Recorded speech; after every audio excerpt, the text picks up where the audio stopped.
Yes. Yeah, it certainly is. Though I'll tell you, the Bonaventure in downtown Los Angeles is pretty easy to load in because you go right on the street. The doors to go into the convention center are right there. The most interesting encounter I ever had was at the Holiday Mart Plaza in Chicago. And we're not allowed to carry the gear. Yeah, heavy union town. Well, I was going to say that. I've got nothing against the union. That is not political in any way. It is just a statement of fact. There are a lot of logistics involving unions in major hotels. All I can say is we had a 30 projector slideshow. This was years ago. And the head of our group decided to argue the point about we don't need a projectionist for each slide projector. I said, Ixnay on the slide. You can always work something out. So we ended up with 30 projectionists. Wow. That's interesting. Tell me about it. My minimum logistics, just doing a simple ballroom event at one of the Chicago hotels, and you have to have the proper staff handle anything that gets plugged into the walls or anything that's projected onto the walls. So yeah, and not to belabor that subject, but the easy solution is a certain modicum of respect, understand their predicament or what job they have. And if you go along, you're going to get along. Absolutely.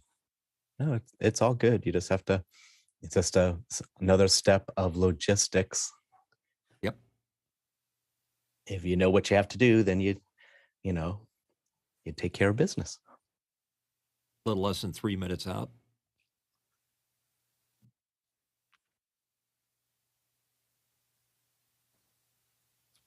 Laura, I didn't know if you saw the note there. You're a little not centered. If you could just give us a little bit to your right. There you go. Perfect. My keyboard is off. That's why. Sorry, I always tend to better. So it's okay. Yeah. Okay. We just want to make sure we get everything in, including your sign. Mitchell, can you do me a favor? Sure. When you address one of the Lauras, please try to be specific, because I jumped when you said that. Well, actually, you needed to move over a little too, Laura.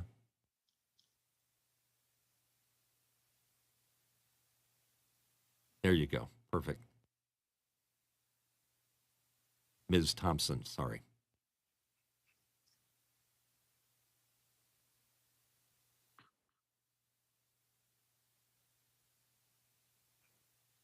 Everybody have a good show.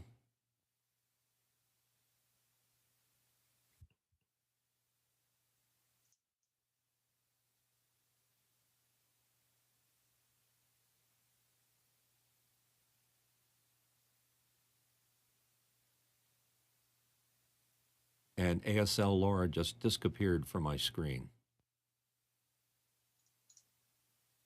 There she is. Oh, that's right. I forgot that we, when I'm doing other appointments, we go off and on screen, but I forgot when we're backstage, we stay on. My apologies. Yeah, just an empty chair is fine. Never black or never go away.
Zoom mute. Good morning and welcome to Office Hours. If you're joining us from YouTube, you can find out more about what we do at officehours.global. Our first hour is general questions about media production. And today we have a strong accessibility panel. So in our second hour, we're going to be talking today about disability inclusion in employment and what that looks like for different disabled populations and what employers can do to assist in making that easier for us. Right now, first question. Thank you, Laura, and good morning, panel. The first question comes to us from Tim David from Winter Garden, Florida. What cameras for virtual meetings is able to adjust focus quickly? For example, for a sign language user to focus between face and hands as they talk.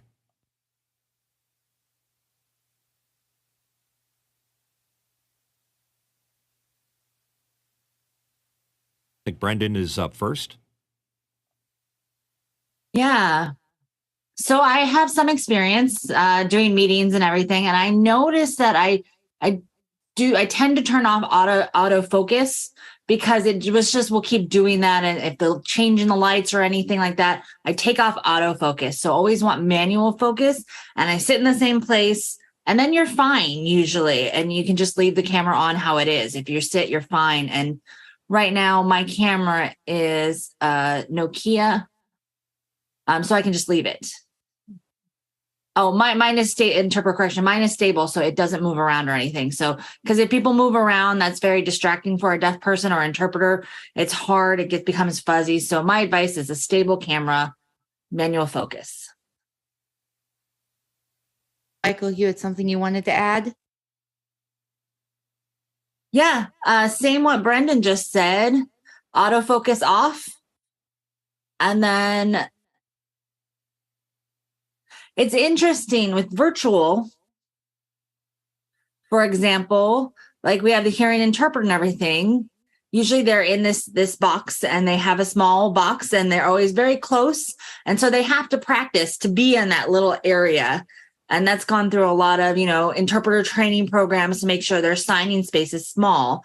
And, you have to go through a lot of training for interpreters. But for deaf people like me and Brendan, we kind of know we're used to signing very small. But someone, maybe a deaf person who never has experienced a virtual event and just joined, they'll sign and their signs will be out of frame. So you have to back up more, or your camera has to expand its view. A deaf person who's experienced virtual means they'll sign small in front. And if not, then, you need to just back out your camera and back it up more. And so you'll be able to catch all your signs. And I can sign bigger. But then I'm a loud person, so big equals loud, just not today. Alex? Yeah, for the most part, we intend to turn off autofocus, as was suggested earlier, because a lot of autofocus doesn't work very well. Now, I'm using a Sony camera, Sony FX30, and everything from the EV10 up. With the EV10, it's about $700, and this FX30 is probably like $1,700, and then you can keep on going. But Sony has very good autofocus that's based on your face. So no matter what you do with your face and you move it around, you move it back, and the autofocus is going to keep on tracking that. In fact, I can put my hand up here and you'll see that I'm still in focus. Now, if I cover my face, you'll see that it drops immediately to my hand. And if I go back, it's going to drop immediately back to my face. So it's actually trained for looking for someone's face. It does get a little confused if you give it two faces. It doesn't, but it'll do the best it can to make it this good decision as to which one it thinks is closer typically. And so the Sony camera, I'm using, again, an FX30. I think Mitchell, who's going to come on next, has one that's a little bit better than that, or maybe the same one. I'm not sure. And then one of the ones that I'm looking at getting, because I need a travel camera and a home camera, because tearing my kit apart is really something I try to avoid, is a less expensive EV10. And the EV10 appears to, in most circumstances, not have overheating issues as long as you're not in the sun.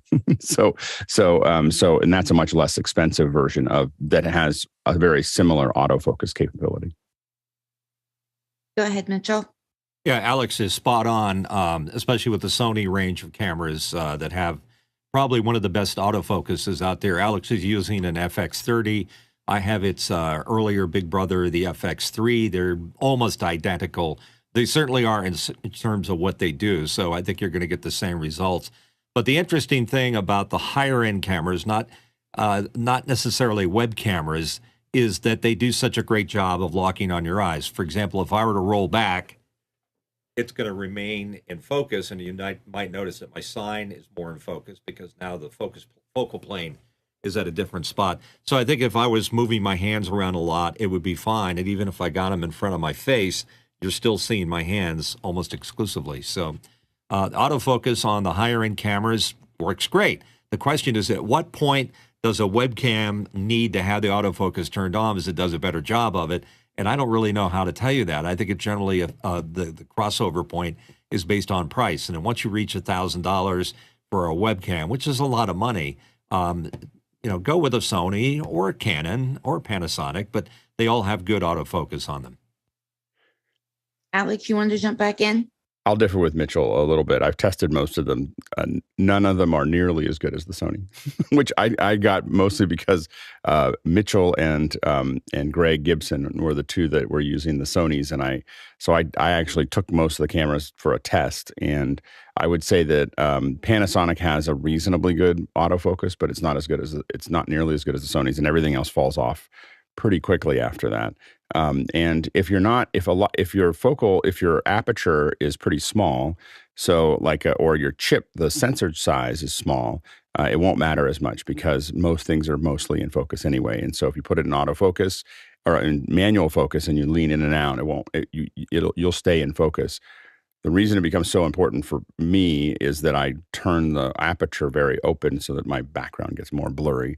And so I drop out of focus very quickly. So the autofocus became very, very important. I had it on manual and I kept on going like this. You'd see me rocking during the show because I was on another camera because I was trying to get back into focus. And so because I was turning that aperture so wide and everything was falling off. So that's when it starts to become important.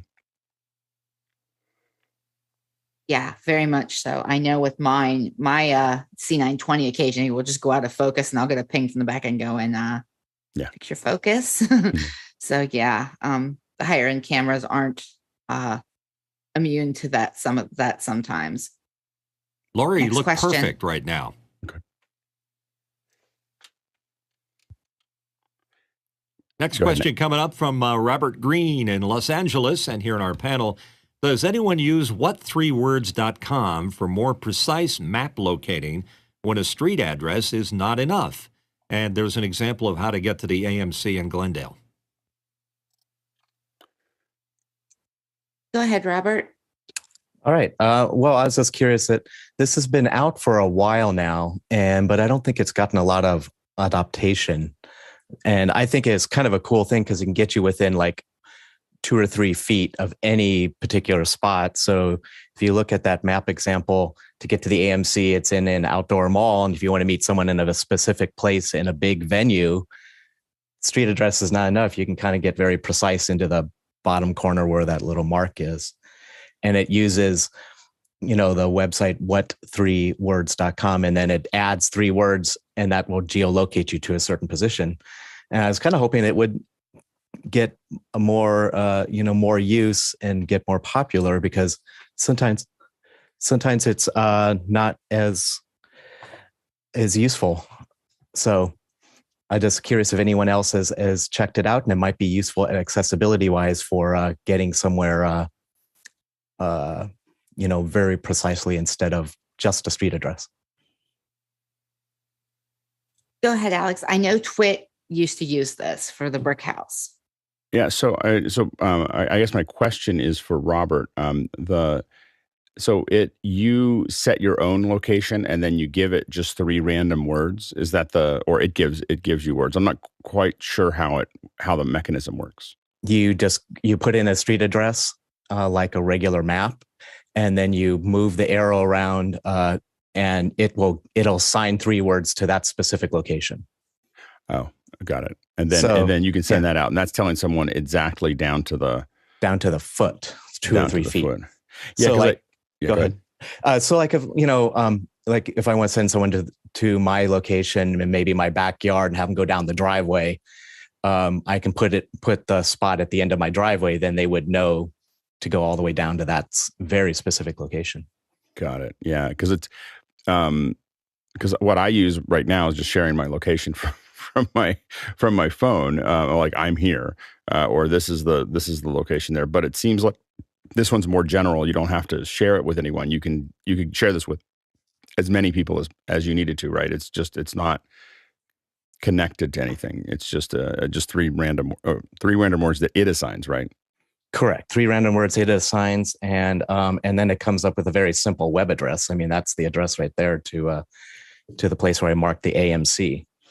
So that can be an easy link drop, and it gets you very precise. So, if you're an outdoor mall like the Americana, then you can get to a very precise place. That's cool. That's cool. Yeah. Go ahead, Hershid. So I think I've heard of this before, and there's an application called Waymaps is where I think the integration came from, with a 3-word type of, I guess, location or geolocation.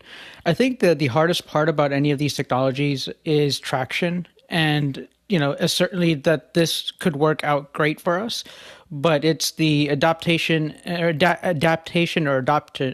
rather, of how some of this can be, integrated within, let's say, our common used Google Maps or Apple Maps, because like I said, I've seen this in another space somewhere else, but just can't pinpoint it if it might have been Waymaps. And just to have a quicker way to, as you said, say 3 words and say, go look at this, and that's your exact pinpoint, is much easier to, say, rather than your actual location. If it's a building, I don't know what kind of building. So different disabilities, and I think this could be a really useful tool. Thanks for bringing it up. Tim, you had something to add? Yeah, this goes in a little bit different direction, but with our panel and with our second hour topic, there are several services now that will base the guidance to that location based on accessibility. So it will tell you if there's stairs or ramps or elevators. With the topic recently on office hours, on load in and load out, that could become very handy as well, right? To know, wait a minute, this guides me exactly where we're ready to go, but it's stairs and I have a cart full of gear. So that could be interesting, in combination with what you mentioned, right? Here's an exact location of where we need to meet, and here are the stairs or ramps in between. Fair, exactly. There's a lot of reasons why you would want to, not just wheelchair mobility and things like that you would want to know stairs and other obstacles. Next question. And it's from James Fosline in Minneapolis, Minnesota. James asks, is there a good way for those who don't use screen readers to know how to interface elements that are navigable to those using screen readers? Go ahead, Mandy.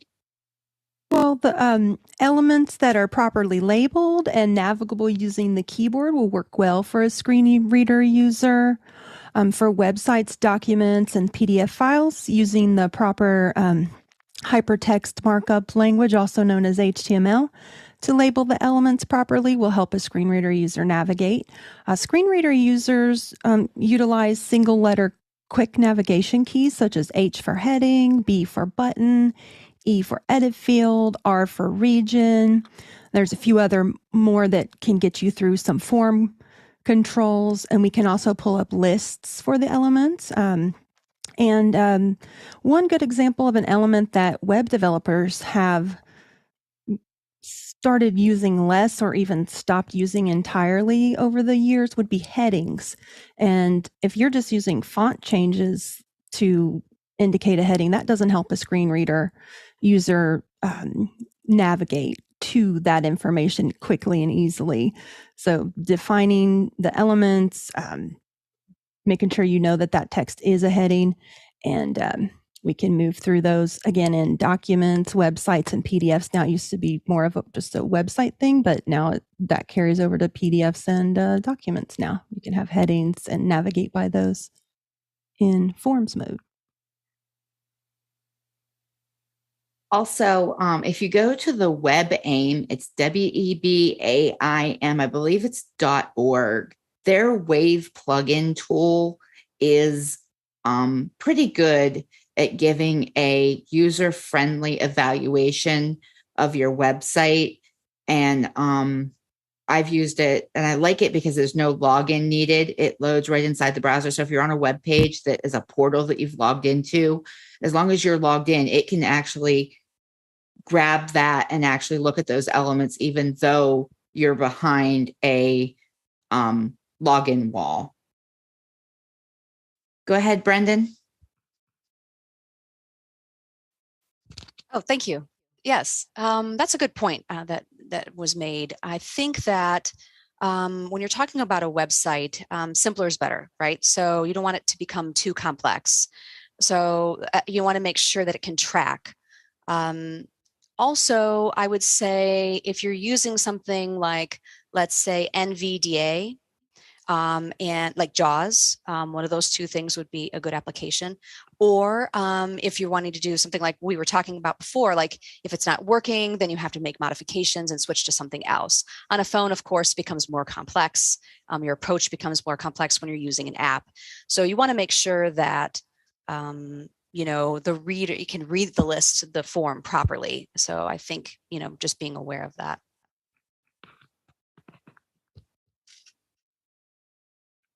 Next question. And it's from Paul Buchan in Columbus, Ohio. Paul asked, as someone on the back end or behind the scenes of shows, what are some things that I can do to make sure our events are accessibility friendly when it's not a priority to our clients? Go ahead, Mandy. Thank you for that question, Paul. One tip that I like to give is that, and I believe this is still a requirement in Zoom, the default is that captions are not enabled, and it's up to the meeting host to enable those captions for the meeting. Another helpful, you could, if you are using slideshow or materials that you put on the screen, if you're able to share a file copy of that, such as a PDF or PowerPoint file or Keynote and other, just turn those into files.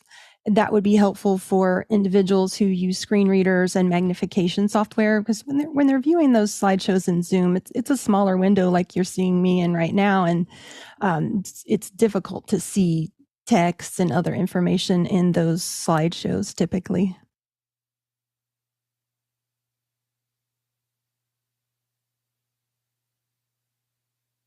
Go ahead, Mitchell. Yeah, that's me. And I want to add to what Mandy just said. She covered the back end very well.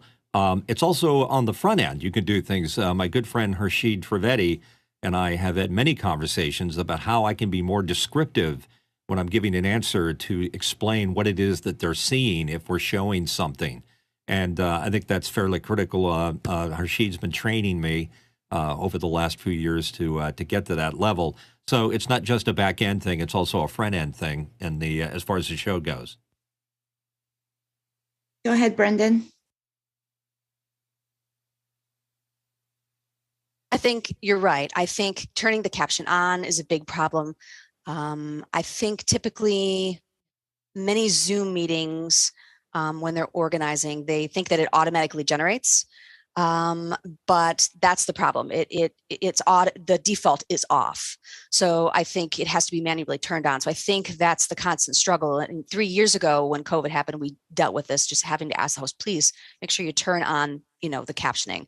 So you're right. I think it's important to be aware and make sure that they know that it's not actually turning on. You have to manually turn it on. The organization has to be able to go ahead and turn it on manually. So, and then another point I wanted to make was for PIN, I think it's important to make sure that you have that. If you could please, if anyone needs that, as soon as possible, make sure that, that's ready to go. So just my thoughts on that. Go ahead, Albert. Yeah, I think some of the things I want to share are making recording the event and making them available for later viewing, I think is important because, people with cognitive learning disabilities may have a hard time processing everything on the site. And also it gives them a feeling of a relief that, like anxiety relief that, I don't have, like, even if I miss some important information right now, I'll always have a backup resource that I can resort to. Also, another thing is when you have the recording available, make sure to also include transcription of the recording, and also keep in mind that not everyone in the world have the access to the fast internet like 5G, and this is also part of accessibility, which is that usually when you're having a event with like 5 or like hundreds of people turning on videos and things like that, it can be very high loads of data. So maybe people in India or like rural areas may have a hard time accessing the event.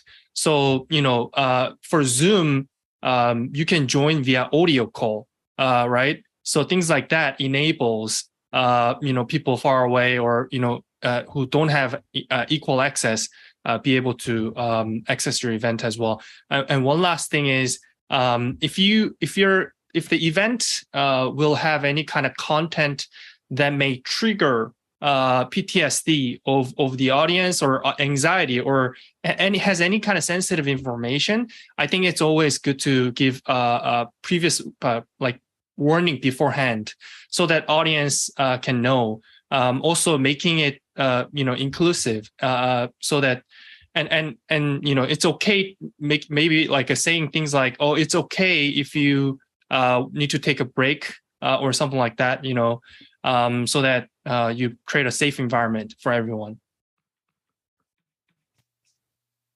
Go ahead, Brendan. You want to jump back in? Yes, I just wanted to add, it made me think of this. So I think that when you're talking about like transcripts, that's important to add that. Make sure that the company understands it's important that sometimes they refuse transcripts. I think they're afraid things are going to be leaked. It's proprietary information or information they don't want out there. So make sure they understand the need and why it's needed to have it transcripted. And, you say that's something that we really absolutely need. And I think that's true with people with ADHD. I know as a person, obviously I need to keep tracking what's happening. And if I'm able to read it, then that helps me. I can read it at a later date. Yes, and the Northwest ADA Center actually put a blog post up on this, which I've put in our chat. If somebody could pass that from our chat to the event chat, that would be great. Next question.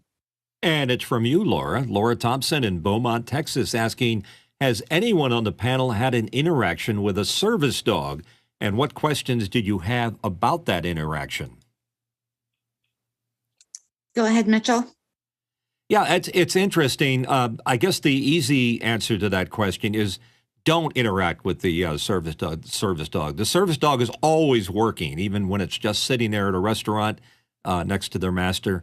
You don't know what you're doing when you go and you pet or go, ooh, it's a cute dog. You're distracting them and you're messing with their training. Even if you ask the person that the dog belongs to, they're remiss if they don't tell you, please don't touch the dog or talk to the dog. The attention is between me and the dog. So you don't want to interrupt that relationship. I know it's very hard when there's a super cute dog there to go up and you want to pet it, but if you see that service dog thing that they wear on their backs, don't do it. Go ahead, Tim.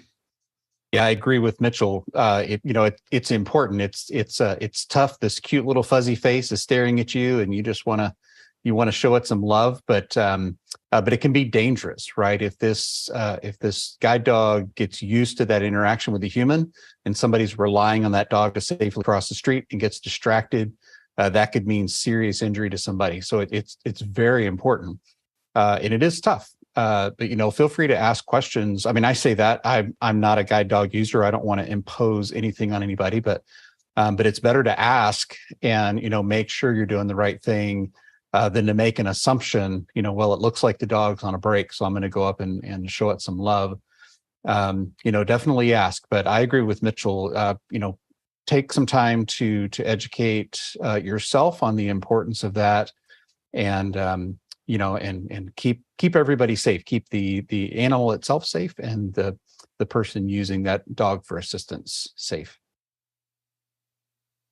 Yes, and I wanted to add to this: always take the handler's cues. If they're telling you, if you need to talk to me, let's move to the side out of this stream of traffic and have the conversation about what my dog's doing in your establishment, do that. I had a situation working my first dog in a mall, on a busy mall on a Saturday. A security guard came up to me and they wanted to run alongside me and have a full-blown conversation with me as we're moving in and out of probably 600 or 700 people. And I can't pay attention to the dog at that point. I said to him, let's step out of the traffic. Let's step to the side and I'd be happy to talk to you. He's like, no, keep going. And I'm like, you don't understand. That's unsafe. That's very unsafe. I need to either pay attention to the dog or pay attention to you. And when I'm moving, the dog is my safety. So yeah. Mandy? Just wanted to add that it's important to note to not offer food or sneakily slip food to a service animal that could make them sick. And also just their handler will ensure that they're given adequate breaks for food, rest, and other bodily functions. And again, just keep in mind when they're wearing their harness, they are working, but don't, even if they're not, that's the food offering is off limits at all times. Oh, yes, absolutely. And then the other thing I did want to say is there are service animals, and then there are also emotional support animals. Two do not have the same legal requirements, but I could do a whole hour just on this topic and the handler and what the access requirements are for a service dog versus a emotional support animal. And the issues that we are, as I prepare to transition to my next dog, what a lot of those access issues are. Next question. From Jack Ruppel in Breckenridge, Colorado. Jack asks, how do you change your speaking cadence and words per minute speech so it may be signed or captioned? Go ahead, Michael. Okay, wow. That's actually a great question. It's a great question. Thank you. I appreciate your question, Jack. There's lots of different thoughts on this, right? So it kind of depends. For example, what we're doing right now for this particular web show, things like your cadence, your sign accent, if you will, right? It really kind of depends on how you communicate. If you are a hearing person, and you're speaking as you normally would, with your voice, with your intonation, then the interpreter should and is required to show that. So if you're excited or if you're down, then it would be then conveyed through the interpreter. If there's an accent in your voice as a hearing person, that would be conveyed. Now, the tricky part is the captioning, right? The captioning is very flat. It doesn't show any of the tone in the affect. So I have to figure out based on the words what the cadence is of the hearing person. Not the interpreter is not there in the picture. So I have to just solely look at the words. It's very monotone, right? So I'm just looking at the words. It's not easy for us to kind of figure out exactly what it is, and so it really kind of feels like we're shut down from a lot of that. But if you're watching a TV show, let's say, or you're watching a movie, then let's say I'm watching, I don't know, I can't think of a show, but something that's popular right now, like a TV show. Oh, if I'm watching Luther, let's say, right? And that's a British TV show. When I'm watching that, they always have, for example, things like gun, bang. They'll have background noise because I obviously can't hear that the gun has went off, right? So I will see, it'll be in parentheses, gun, bang, or gunfire. And then floor is creaking in parentheses because I can't hear that is creaking. And so that indicates for us or tells us that there's other things, other sounds going on. But for a virtual meeting like this, it's actually very difficult. We really need to know if the interpreter is good and matching the tone and affect of the current speaker. I think of course, it really depends on who's speaking. 100 words per minute, let's say, the interpreter would have a hard time keeping up with 100 words per minute. You'd have to slow down a bit for the interpreter to catch everything. And the interpreter would say, oh, if you could kind of slow down just a little bit for the interpreter, we'd appreciate it. And that's pretty typical. I think that covers your full question. Thank you, Jack. Go ahead, Alex. I think of it as just another language, and for when I'm in other countries, I've worked in a lot of countries. I do all the same things that I do when something's being signed, which is that I tend to slow down a little bit. I tend to not make my sentences as complex. I tend to not use use a simpler process, mostly because it has to go through a translation. It's that I know that it will be more understandable if I'm more concrete in how I talk. But again, that's how I deal with any other language that I'm speaking in. It's not particularly slow. It's about 25% slower. I enunciate a little bit more clearly. And again, it's mostly just makes it easier to do that. But that's how I go into any other language, just because it's going through a translation process. And I know that if I give something that's more straightforward to the translation process, it's easier. That's how I approach it. Go ahead, Mitchell. Yeah, I agree with Alex. And in the case of me being the reader here today, I don't presume to know what it is and how hard it is or how I'm even being rated by our ASL interpreters. I'm a voiceover person by trade, so I naturally want to pronounce everything a little bit more. So I would say that I slow down a little bit and make sure that I enunciate so that there's some words that sound alike. I'm getting them out as clearly as I can. I don't mean to be disrespectful towards our signers, but I don't want to make their job any harder than it has to be. Go ahead, Tim. Yeah, totally agreed. A common term you hear in the accessibility world is universal design, or universal design for access, UDL in the education world. And what that means is designing something so that it works across the board. So it doesn't have to be modified as much to be accessible. And I think in a speaking tone, that fits very well. If you talk clear in a voiceover style like Mitchell and enunciate, that's going to be much more universally designed, and makes it easier for captioning tools. It makes it easier for interpreters, makes it easier for language translation. And then for everybody that is hearing your language with their own ears, then it's easier for them to understand as well. Go ahead, Brendan. Yeah, this is great answers. One thing I want to throw out is not everyone can speak their normal tone, and you just have to work with other people. Some people don't know how to speak clearly and don't know how to do that. And you can't force people to do that, honestly.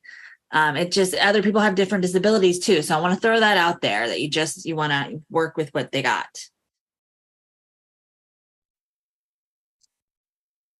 Michael, did you have something you wanted to say? Yeah, I just wanted to add something. When you hire an interpreter, always make sure that you talk to them and say, what are we talking about today? What's the content of the speech? What are we doing? The more you can prepare the interpreter, the more they can be ready with their stuff, and they have all the words and the terms. You don't want to just hire an interpreter you also want an interpreter who's qualified. You want to, maybe there's someone who's more of an artistic interpreter, but you're going into like a computer class and they have no idea what's going on. And so they might not know what words to use and what signs to use. So it depends on their training and their vocabulary. For example, we have very specific interpreters who can interpret in courts, for example. Not everyone can do a court interpreting. and we have some, often interpreters will sign something and I'll watch them. And if the hearing person, say, has a stutter or an accent, maybe they're from another country, the interpreter does let me know that they're stuttering or they're have an accent. So that way I'm aware. And just make sure that you hire the right kind of interpreter. Now, I work as an HR or in an HR office, and I'm always making sure to hire interpreters who are skilled in that specific area. HR is a profession. It's equal, and we have to know what we have specific language. We have to know what we're talking about. I guess what's the appropriate term I'm looking for? We don't want incompetence. When you're talking with clients, you don't want to sound incompetent. You want to sound like you actually know what you're talking about, HR stuff. Brendan, you wanted to jump back in? Yeah, tiny bit. Let me add here. And thank you, Michael, for adding that. Not Mitchell, but thank you, Mitchell, too. But Michael. So I deal with a lot of that in my work history. It's very important to have the right interpreter, because if not, they'll look down on me. And so it's very important to have that. And I really appreciate that. And especially in a job search too. And we can talk about that in the next hour. Absolutely. I just want to remind our audience that you can add questions for the first or the second hour at any time, and vote on the questions that are there, because we're going to talk about the questions more, but the ones that are more heavily voted. Next question. From Simon Rea in Midlands, UK. What advice or guidelines would you offer for writing the alt tags on an image-heavy website like the Office Hours Global site? Go ahead, Brendan. I'm not speaking for a person, for everyone, but I would say, again, keep it simple as possible. You don't want to, you got to put yourself, someone in a blind person's shoes and say, okay, if it's this huge description, maybe you have 10 or 20 images and they have to listen to that whole description. So just have that perspective and make it more concise and clear and what's important for that image. Yeah, I think Simon knows this, but if you go back on Alex's channel, there is an episode that Ken Jordan, who originally did the Office Hours Global website, and I did it. I want to say it was in 2020, late 2020, early 2021, at talking about alt tags and a particular graphic that we have on the Office Hours Global website and the meaning and just the couple of little tweaks that made it so different. I invite everybody to kind of go back and look at that particular episode. Next question. From Douglas Carmichael. For the 70mm IMAX film release of Oppenheimer, IMAX engineers ported the Palm OS software that runs the reel unit that feeds the film through the projector to an emulator. What older production technologies have you seen still in use? Go ahead, Alex. In probably the early 90s, Industrial Light and Magic built or bought a arm. It's a remote control arm called a Cooper. It's Kuper. And it's a Cooper system. And basically it will, you can program it to just keep on doing the same thing over and over again. But it's very simple. It takes a floppy drive. And you would put just the numbers, just the coordinates of what it needs to do and where it needs to go, and it would do what it needs to do. But it's simply a spreadsheet, basically, that you input into that process. The Cooper system is still being used. I saw it only a couple months ago, and so this is 30 years later. It's still being in use, still using a floppy, and it works, and it works every single time. It's a very powerful system. But it's still like this very old, but it actually in many cases is more stable than a lot of the other stuff that's come out since then. It simply does it, but we now use very complex software to define it. So we're using Motion Builder, Maya, Cinema 4D. People are using to drive those numbers, but it still all goes down to the spreadsheet that is saved to an old floppy drive that's pretty got a lot of fingerprints on it, and because it's the only one we have, and you push it in and hit go.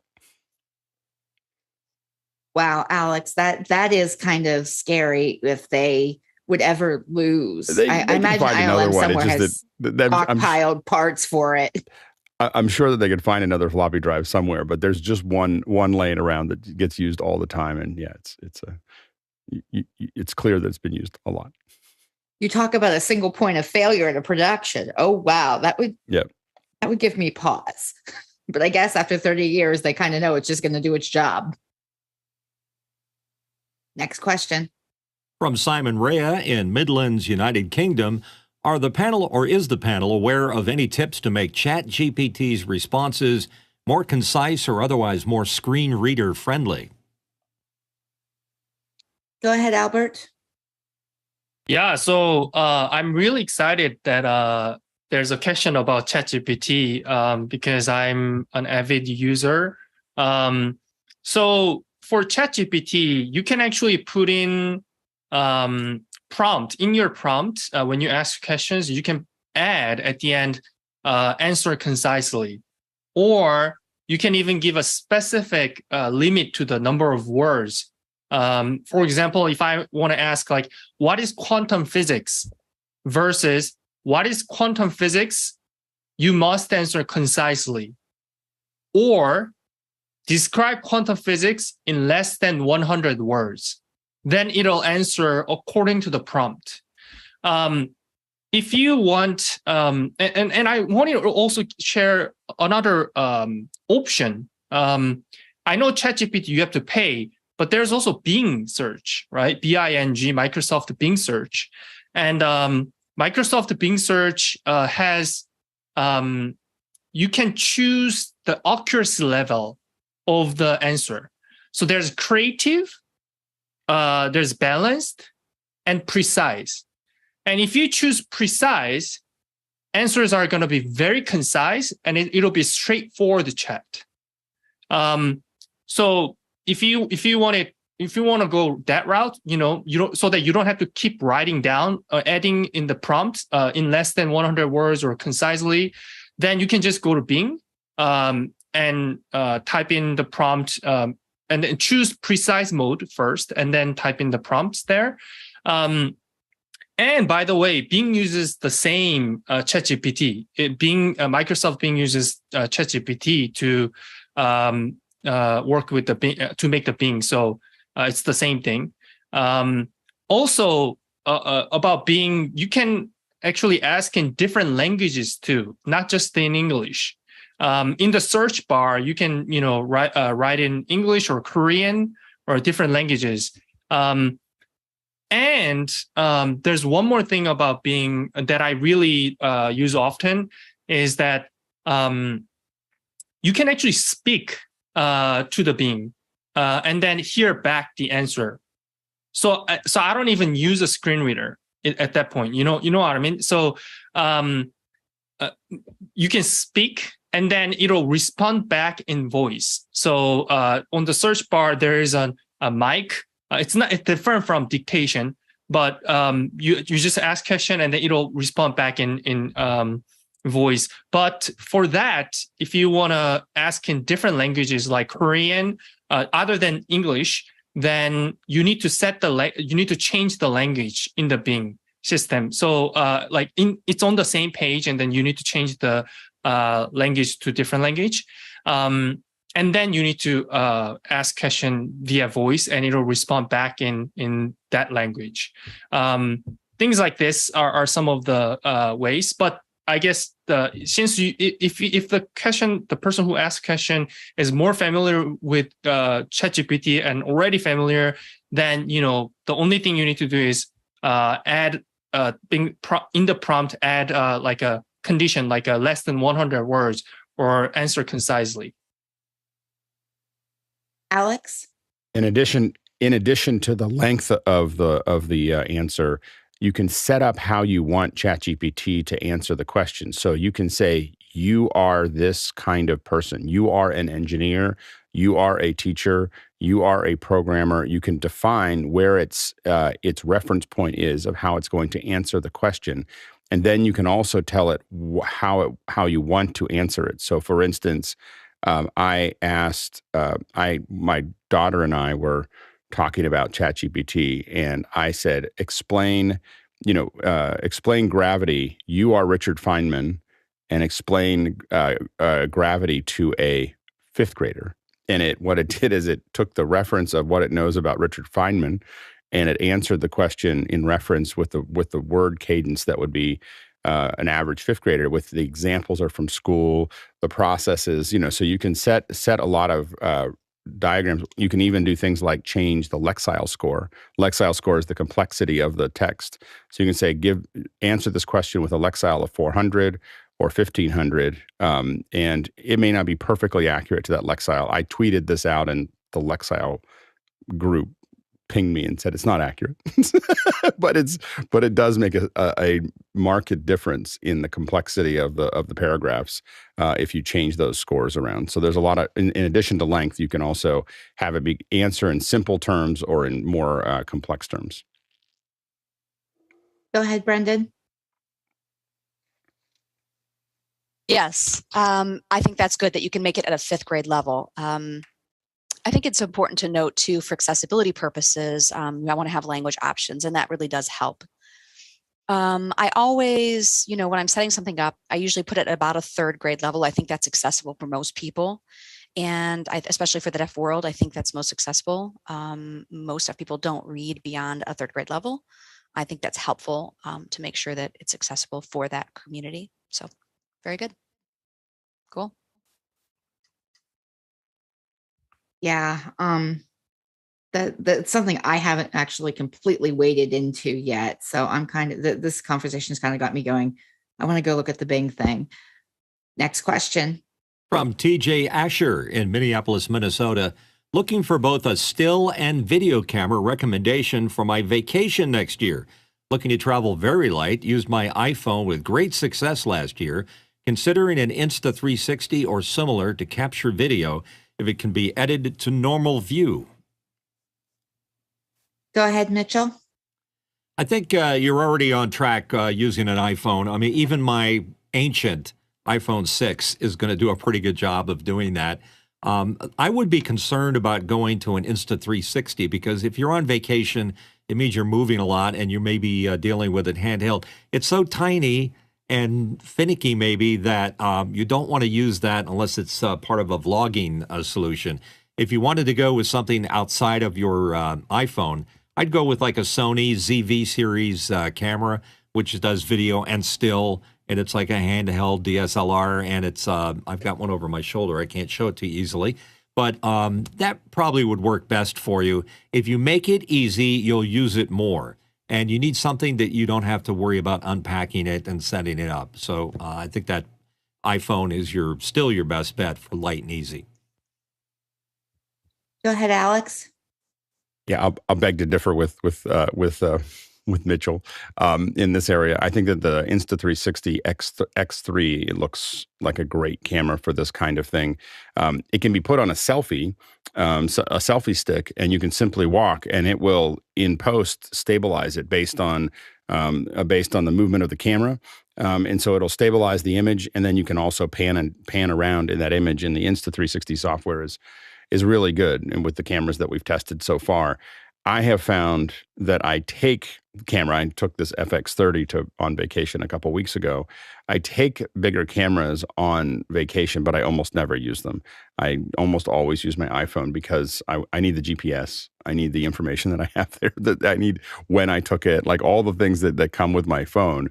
And I have, the iPhone 14 or whatever. So I have it's a really good camera. So for vacation photos, I might take my good camera out a couple times to take the best photos of my family or of my kids that I want to keep. So it'll be like a moment that I grab. But my general purpose capture, and I very rarely miss my larger camera when I go out with it. The X3 will add something different to what you can do, because you really can, wander around and show people things and everything else. And you just pull it out. You can literally just pull it out and hold it, and it's going to do a pretty good job of getting rid of your hand or the selfie stick. It'll actually remove the selfie stick as it goes in. So it looks like if you hold it down by your waist, it just looks like you're walking, and it's just grabbing onto it. It's a pretty amazing device. Go ahead, Brendan. That's a good choice. I think I would use that Samsung phone. I use that most of the time. It's actually a great phone. It's like an iPhone 14. It has 8K video capability. So I really like that. And it's, for the fact that it's so easy to have with you, I've got it right there in my pocket. So that's nice. Also, I would add that the gimbal, I think having that handheld is really nice. It's more stable. You don't have the shaking that you would have. I mean, something that's very small, has a small tripod. I really like that. And then you can pick it up and you're ready to walk again. So the phone is great. It's automatically, adjusts, and you can move quickly with it. You don't have to worry. You can also use something like this, where your pen, where you can hold it from a far position. So that's another option too. So, just a couple thoughts on that. Next question. From Simon Ray from Midlands, UK.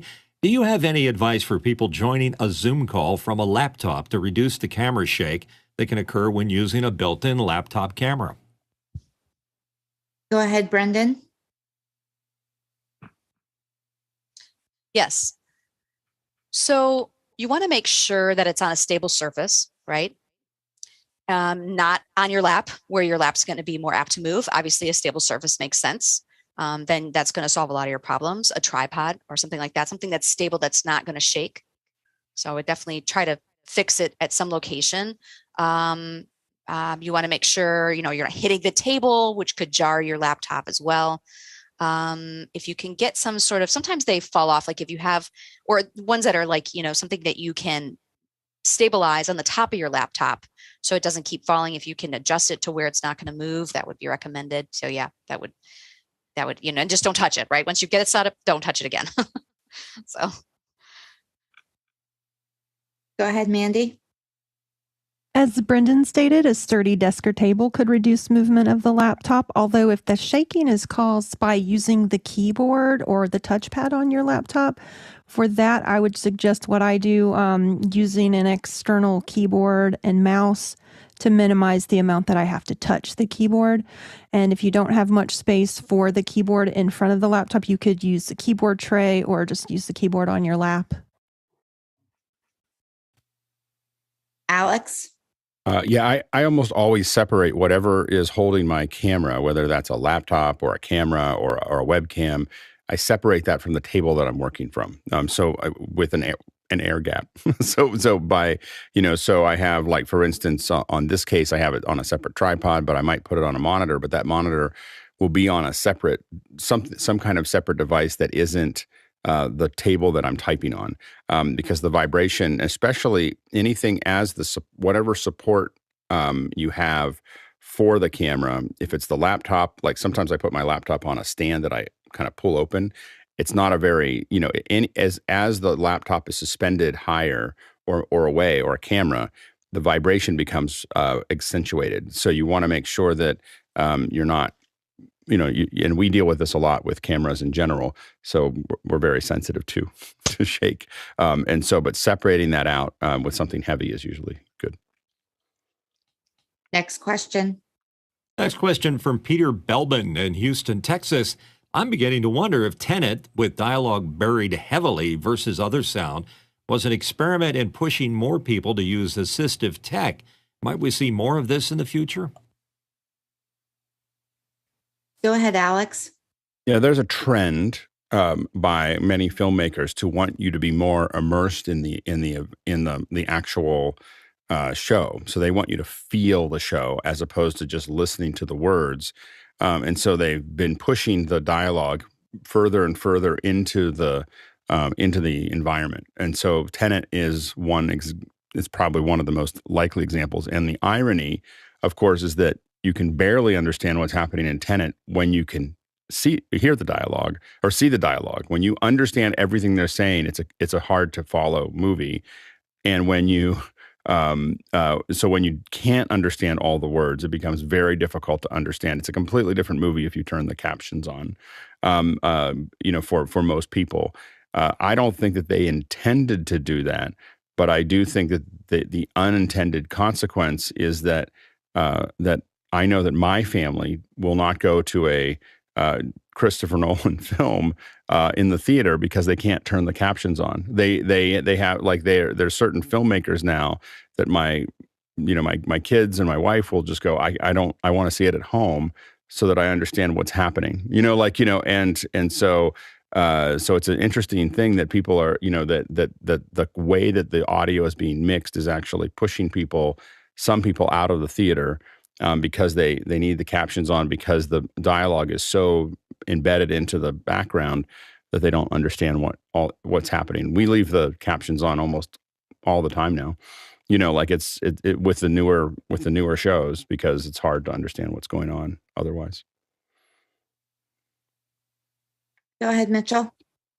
Plus one, what Alex just said, I watched it entirely with the captioning on. I wasn't feeling bad at all. I didn't feel older. I just did it because I didn't know what they were saying. Go ahead, Tim. Plus two, I agree with what Alex said, right? They're trying to make these films more immersive. I think more and more people are building home theater systems that are, surround sound or, even Dolby Atmos, and they have the capability to have that more immersive sound. But on the flip side, technology companies are having to build in new features so that we can understand these films. So, dialogue boost and things like this. And I mean, closed captioning has been around for a while, but, we see more and more articles talk about, younger generations that don't need captions for their hearing that are leaving captions on all the time. So I think it's an interesting trend that movie makers are, trying to make these more immersive. The tech companies are countering that with features that help us understand things better. So it'll be interesting to see, if that continues and kind of who wins that tug of war. Wow, this has been a great conversation and a great first hour. Alex, can you give us a little bit of a preview of what's coming up next week? Yeah, absolutely. Of course, tomorrow is our I guess we call introspection day. So if you have questions about what we're doing here, why we're doing it, all those things, also it tends to be more of a philosophical day. So if we may be asking questions more about the industry. We tend to talk a lot more in much longer answers to a lot of these things. So those are the things that happen on Sunday. So you're more than welcome to come by. Also, we have a pretty good, a great one set up for next week on Monday. We have AI productivity. So we're not going to talk about necessarily Midjourney, but we will be talking about how we use AI for other things that we're working on there. We're going to talk about the Apple Vision Pro, just what we know so far. So we're going to keep updating all of you on the Apple Vision Pro because it is probably going to be a pretty big platform. And so we're going to talk a little bit about that and also Reality Composer Pro as a small introduction. We'll probably be doing some labs in the future. So stay tuned for that. On Wednesday, we have Game Sound with Rob Bridget. Rob Bridget is the author of Working with Sound and Leading with Sound. And so he's going to be talking about game sound. And then video framing on Thursday. This may seem like a simple thing, but a lot of people want to understand more about why you frame things in a certain way. And so we'll be talking a little bit about that. Friday, we have Boomerang Carnet. So Boomerang is, we move a lot of gear in and out of the country, and you need carnets to do that. And so we're bringing in the specialists to talk a little bit about how that actually happens. Next week, on Saturday, we will be talking about brainstorming accessibility. So we're going to be brainstorming on what subjects we'd like to cover in the future here. So stay tuned for all of those things as that's what's coming up next week. Thank you. As we prepare. Now we're going to jump into our second hour and start talking a little bit about employment and how that affects all of us in different ways. Tim, do you want to take it over? Thanks, Laura. And looking forward to this discussion. Thanks for the active discussion this morning during the first hour. And we want to talk about employment.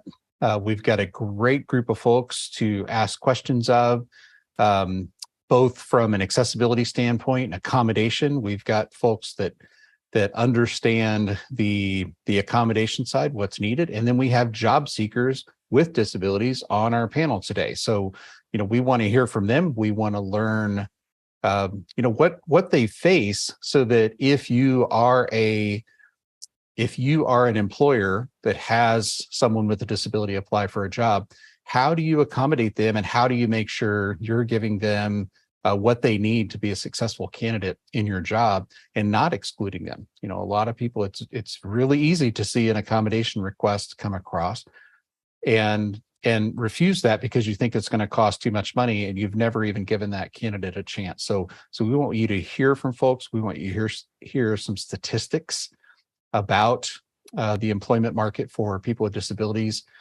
And to kick off this conversation today, we're going to jump right into some statistics and some slides. So Laura has prepared a little bit of information for us just to start the conversation, and then we'll hear from the panel on some of these thoughts. So Laura, why don't you go ahead and share with us the information that you've prepared? Give me 1 second here while I set up my screen. And while Laura's setting that up, feel free to add some questions for the panel. If you have questions about how to search for a job as a person with a disability, how to meet the access requirements of someone with a disability if they come to apply. This is, can you guys able to see it now? Yes. Okay. This is just a quick look at the percent of the population and what education level they have. On the left side of your screen, you have those who do not identify as having any form of disability. On the right-hand side of the screen, you have those who identify as having a disability. 9% of the population who does not have a disability has less than a high school education, and we're identifying that with a little schoolhouse. 18% of those who identify with a disability have less than a high school education. Now, understand this population is 21 to 64. So this is not your 18-year-olds that just haven't quite completed yet. If we go down to the next one, 25% of the population without a disability have nothing but a high school diploma. That number jumps to 34% when you talk about those with a disability. And we're identifying that with a diploma scroll. 31% of our population without a disability have either had some college or a 2-year degree. That number jumps to 32% when you go to the percent with a disability. And that is the closest you get to equal right there at that some college or a 2-year degree. Because when you jump to our 4-year degree or higher, 35% of those who do not identify as having a disability have either a 4-year degree or higher. Only 15% of the population ages 21 to 64 that identify with any type of a disability have a 4-year degree or higher. And I have to admit, as we go through these slides, this was originally a presentation for educators and about why higher education can be so helpful. Just kind of keep that in mind, that I am coming for this from a higher education background. So as we look at employment rates for less than a high school diploma with a disability versus without a disability, 67% of those surveyed without a disability but less than a high school diploma were employed. When you go to the those with a disability, that number drops to 22%. Looking at just a high school diploma, with a disability or without a disability, 76% had a full-time sustainable employment. On with any disability, that number drops to 33%. If you look, the 2-year degree, this is where the percent of the population equals out. It was 31% and 32% respectively. But when you look at the employment rates at this level, you've got 80% that have a 2-year degree without a disability. It's 42% with a disability. Now you look at the 4-year degree, 86% with a 4-year degree or higher of the population that without a disability that identify with as not having a disability are employed full-time. When you look at the with a disability, it is 57%. And this is my favorite slide of this whole thing. If you look at the population of without a disability and no high school diploma, they have a 67% employment rate, where with a disability and a 4-year college degree or higher, that percentage is still only 57%. And with that 57%, we know that only 15% of the entire population attains that level of education. And this is my citation as to where I got all of these numbers from disabilitystatistics.org. Very, very interesting and very, very enlightening website. So yeah, there is definitely a disproportion when it comes to accessibility, employment, and what people, I think, perceive those, at least with disability, with a visible disability, can do, are capable of. And that's really all I've got. Back over to you, Tim. And Laura, just a quick question for you on this. A lot of these statistics reference people with either visible disabilities, known disabilities, or people that have disclosed, probably not people that have not disclosed their disability. Is that right? Exactly. This is from the American Community Survey that is done by the same people that do the census. It's run, I think it's either every year, every 2 years versus every 10 years. So yeah, they had to self-identify on the questionnaire as having a disability or not having a disability. And you can break it down further if you go to disabilitystatistics.org, which is run by Cornell University. You can actually go in and you can look at it by specific disabilities. I did not get into the weeds of all those numbers today because we could have been here for a really, really, really long time. But yeah, it's an interesting just to go sit and sift. They have a little thing on their website that you can just go down through and pick with a disability, what without a disability, age range, employment, all these different things. And you can just look at these numbers. And then they actually break it down by state, which is even more astonishing. Great. And Brendan, you wanted to make a comment on this as well. Sure.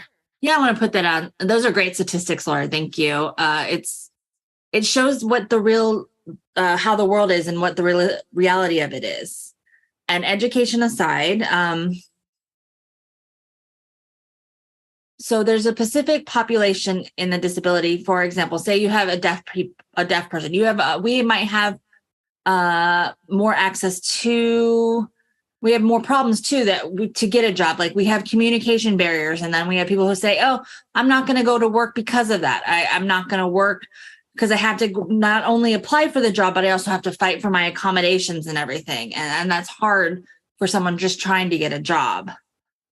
Or you have a generational acceptance of staying and taking the SSI or SDI, Social Security Disability Insurance. And so some people are just not willing. I don't want to work. It's too hard. Like I worked at Meta and I had a disability employment resource group, and it didn't really add any benefit. You know, a lot of problem is that perception is that I don't have people are afraid to tell me or afraid to see to make sure. People are afraid that I am just not good at my job, and it just depends on what happens. And sometimes it depends on where the company is and where the area of the company is. And that all is so dependent on people's employments. Brendan, if I may ask you a little bit, a follow-up question on your conversation. You know, one of the access requirements that you would have is for a sign language interpreter for a job interview. Do you see that being a barrier to someone having to hire another person to help you with your interview? That's a great question. Thank you for that. A lot of people won't, I could talk about this for 3 hours, but I won't. I'll try to keep this concise. But I've been looking for a job now for about 8 months. And I have a hard time because every time I want to talk with a recruiter or a hiring manager, I have to explain myself all over again, saying, "Hi, I need this. Hopefully you'll accept that I need an interpreter or not." The onus is on me to ask them for something or say and explain to how you get an interpreter. Now, in a high-level position, there are a few deaf people. And so that's the everyday problem you have. So say you're working at McDonald's or Amazon warehouse, then you'll see all the time they're ready to provide interpreters. And that's different than like a high tech position. There's only a few deaf people. And I really have to explain every time to a hiring manager, hey, and I don't want them to be afraid. And I know they're going to look at me as a deaf person and just kind of brush me off, and I always have to go in with that hope that we'll be able to get through that beginning process. And other companies are like, can we just text? Can we do it on Zoom and text back and forth? And because they don't want to hire an interpreter. And I can't force them to hire an interpreter. So I just kind of have to go with it.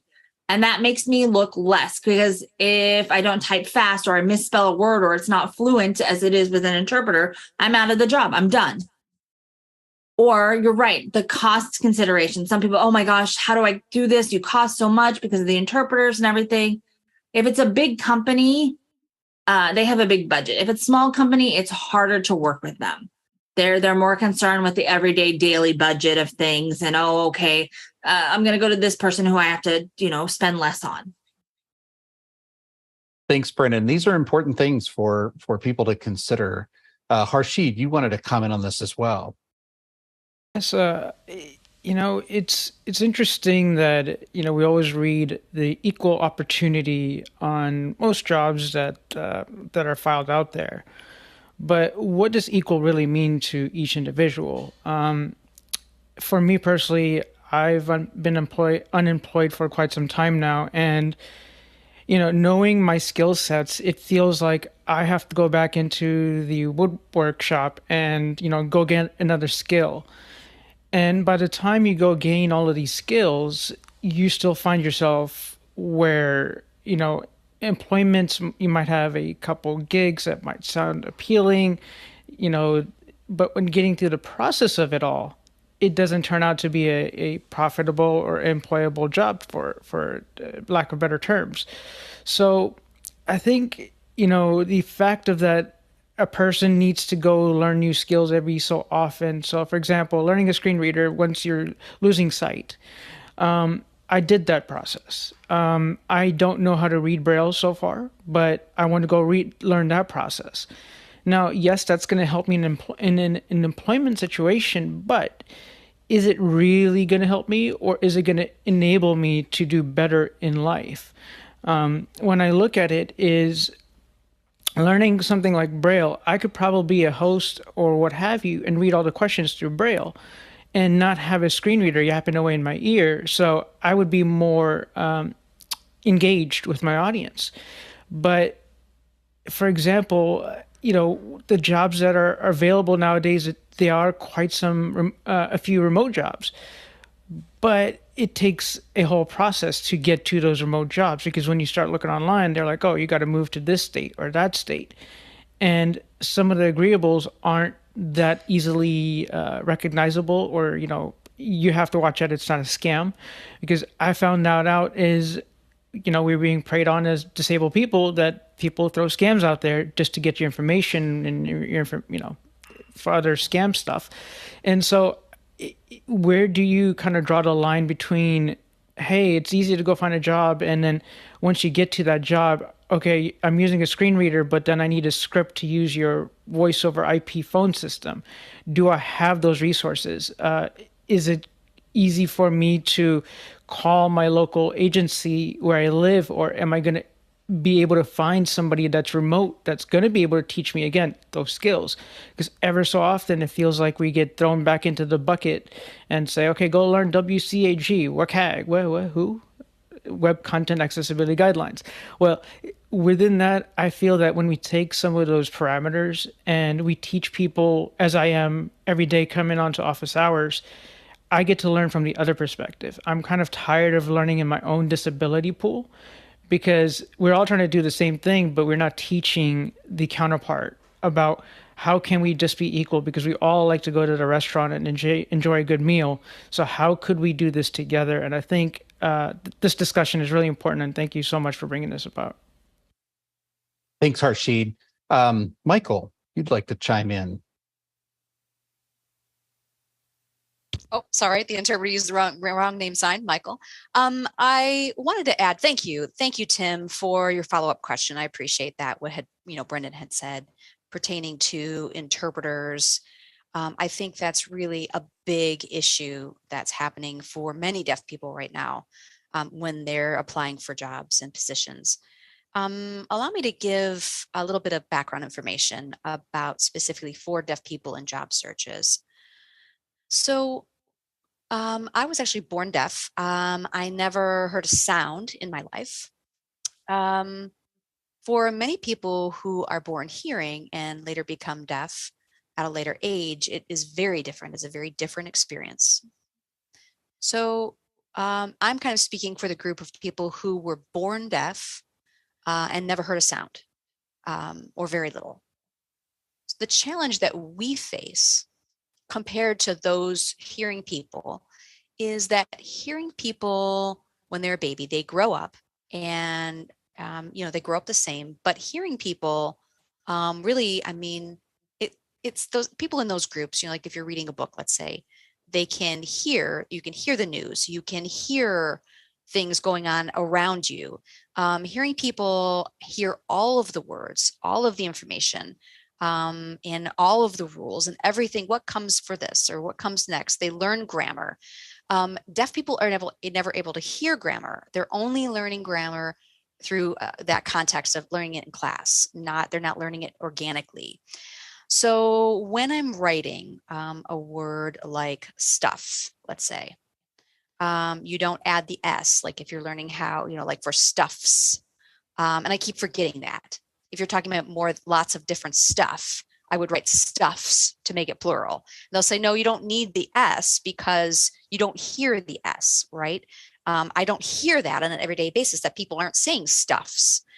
So with that information, I kind of have to keep that in mind.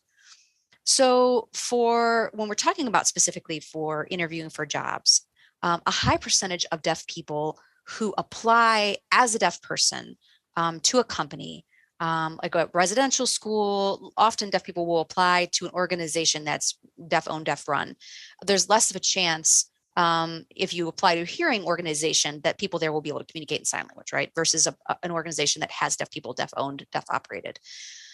Now, when I know that many of you would be shocked to find this out, but I agree that moving forward, if there's any deaf person who applies for a position, for a job in a hearing company specifically, would receive questions in advance. That would be very helpful. The reason we would like this is, my first point would be that when you sit down and you have different people, let's say, if you do this without a script, and the interpreter is hearing the question for the first time, the interpreter has to take the time to process that information first. So they're processing the question themselves from English into American Sign Language, making the translation. Then it gets to me. And then I have to, in my mind, process, okay, what are they asking? What is the question? What is the meaning behind the question? They're asking me if I want this or this. And so I have to do my own processing and try to figure out exactly what the question is that they're asking. And for example, let's say, it's like if a question is double negative in English. So sometimes in English, people will say, would you not agree that this is, that you dislike this, or something to that effect, right? A double negative is often used in English. So I have to kind of figure out exactly what they're asking. So when I hear the question, I'm like, oh, that's what you meant. But sometimes the interpretation or the signing is not matching the English. So I'm wondering if deaf people should have the questions in advance. If you're wondering that, they should. It's not really cheating, like some people might think. Reading and being able to think about my response and having the response ready, here it makes the follow-up question can be added then by the hearing person. So I know that I'm making a good match linguistically. And so if they're looking, they're not really looking at my skills. The question is more about how you respond to the question, right? So to make it accessible and fair for the deaf person, having those in advance, or any other person with a disability. I think, for example, someone like a hearing, or maybe they need more information as a deaf person. A hearing person might need more, but I think that they can apply that to the next question. And I think the same thing with like what Tim was saying. So if you would please give those questions in advance to your applicants, it would be very helpful. And the interpreters as well, to have access to that. It makes it go much smoother. Thank you. Thanks, Michael. Let's go back to Laura. Yeah. Thank you, Michael and Rashid and Brendan. And I think too, sometimes that one of the things I've always wanted to do is educate both employers, HR people about the fact that, we want to work, we want to do, we want to contribute. And there's a idea that,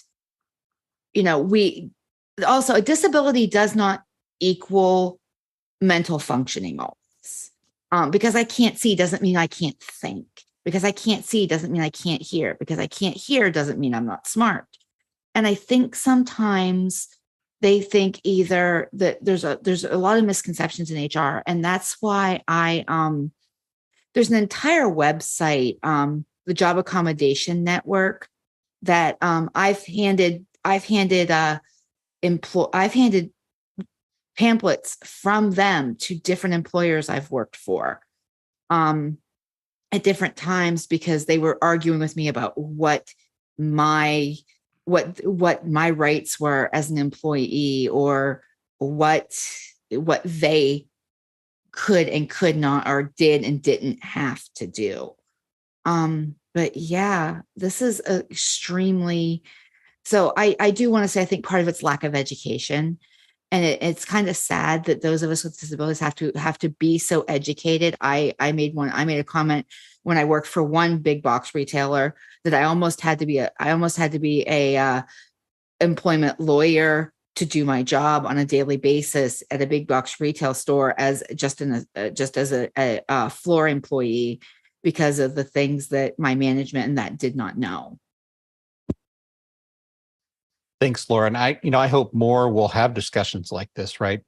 A lot of it, just as you said, is just education. And sometimes it's just simply awareness, just to realize, oh, wait a minute, this small change would help someone out.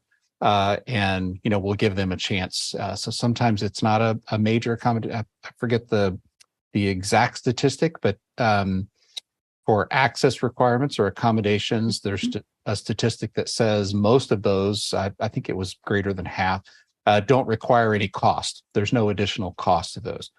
There certainly is to some, but so keep that in mind.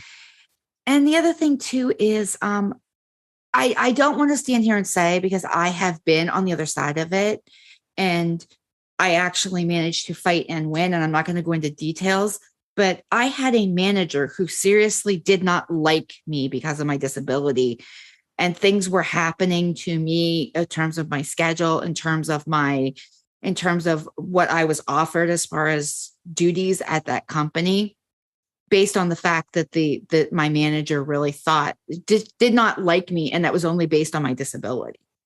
And so there are times where it becomes unfair in those ways. Those, and I will say those situations are not every day, but when they do happen, they are real, and they need to listen to the employee. Thanks, Laura. Brendan, you wanted to add to this again? Yes, Laura brings up a very good point. That's a big issue that I've had with managers going from different jobs and having issues with me and the disability that I have. And I think, they're trying to understand how to reach me or work with me as a person. Deaf people have different issues, different problems than any other people with disabilities. If sometimes our facial expressions will make us look mad, and we're truly not. It's just how we communicate. And so hearing people will misunderstand how we communicate, and they'll assume that we're angry or being more aggressive when they really are, and they don't like that. I think there's a misconception about that. And so I have to explain, no, it's just how deaf people communicate. But they don't want to hear it a lot of times, and I'm like, they just say, well, I'm sorry. And they don't want to hear it. Or they think I'm lying, or they think I'm exaggerating. And so I wish people in general, saw what a person with a disability goes through. Like, they can see our perspective, and they would kind of see the true issue. And that's a problem. Thanks, Brendan. And there's a movement out there to change the phrasing from accommodation to access requirements. So I've definitely seen a bunch of conversations, and imagine that change when it's like, hey, this is just what I require to access this job, as opposed to it sounding like an add-on that has expense. This makes it much more, a more common request. Don't hesitate to check that little box that says, do you need any special requirements? Don't be afraid to do that. The more of us that do it, the more that makes the process common for the hiring managers. So keep that in mind. And by the way, a common access requirement in today's age is to ask for the questions ahead of time. I think a lot of employers and interviewers like to throw that element of surprise to see how you'll react. If you're not comfortable with that, ask for that. And not all employers are doing that, but some are. And let them know that would benefit you to get those questions ahead of time, so that you can be prepared to give them a good answer. So let's jump into the questions. So Mitchell, what's our first question? Tim, our first question is in from TJ Asher in Minneapolis, Minnesota. Are there any hints or helpful suggestions for those with neurodiversity, such as Asperger's syndrome or autism, to be able to conduct a successful job interview process from the perspective of a person seeking employment? Thanks, Mitchell. Let's go to Albert. Yeah, this is a great question. Actually, for me, I'm neurodivergent. And what I usually do is I actually disclose. Rather than disclosing my disability, I say that, like, I need these accommodations. Like, I need these things put in place for me to be able to access the interview. And I clearly communicate that from the very beginning. And if they don't accommodate, then the way I think is that maybe it wasn't the place I should have worked in the first place, Because if they are not going to accommodate even from the interview process, then I can already see the future of my work, what my work life is going to be. So and also remember that it's not just the employers interviewing you, but also you interviewing them to determine if it's the right fit. So when I get rejected, I try not to think of it as like I try not to blame myself, because that would discourage me from moving on and applying again for other companies. But rather I think about it as, like, just like a dating in a way. We weren't the right fit. We weren't, match for each other, it's no one's fault, right? So I think of it more in that way. Also, one thing, when I said that I share that I have accommodation needs, I usually use the first phone call, recruiter phone call opportunity to do that. And the reason is that if I ask for accommodations after the call via email, usually I feel like, you've already passed the phone interview and now we are going to set up an interview, in-person interview. And then, but like there's less, I asked for accommodation, but, it's one email, right? But rather like on the phone call, while on the first phone call, if I ask questions or like, do you have any, do you provide these accommodations? Then it's more like I can get the response faster, and then I can ask again, things like that. Also, try to ask about like company's values. Like what is your company's values? And what that does is actually a lot of companies do have the diversity inclusion kind of value or mission statement and things like that. And you ask that to recruiter directly, and what it does, I personally think, what it does is that I'm actually reminding the recruiter that, hey, your company has this mission in diversity inclusion. And then I go about, so, what are some of the concrete examples, or like, what are some of the accommodations that you provide, or, and then so it kind of opens up the conversation. It makes it easier for me to ask for accommodation, because you already said that your company has this mission for diversity inclusion. So, like it'll be hard for them to just, we don't provide that accommodation, things like that. But, I think the challenge here is that a lot of times companies request for like, official documents or like what reasonable accommodation, but reasonable, we need to think about like, we need to think about, employers need to think more about like why they are providing accommodation. Like what's their reason behind? Like, are you trying to meet the bare minimum legal compliance? Are you just trying to avoid lawsuits, versus are you trying to pursue a value of inclusion and create a inclusive team, an inclusive culture? That is completely different goal, right?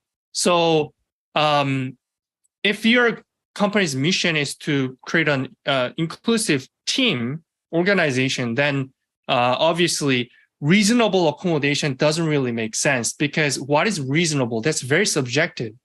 And if you and in that case, if you are trying to ask, is this reasonable or not? The best way to answer that is asking the employee directly, because what they ask is reasonable. That's my opinion personally. Yeah. That's great. Thank you, Albert. Let's go over to Brendan.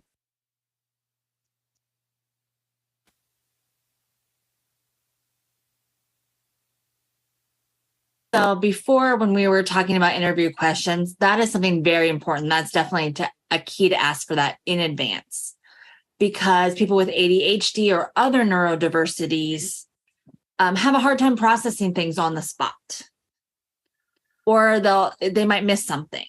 So to have that to prepare in advance is great. And also at the same time, it helps the interpreter. On the interpreter side, looking at the deaf perspective, the interpreter knows the context and knows how best to support or what to expect.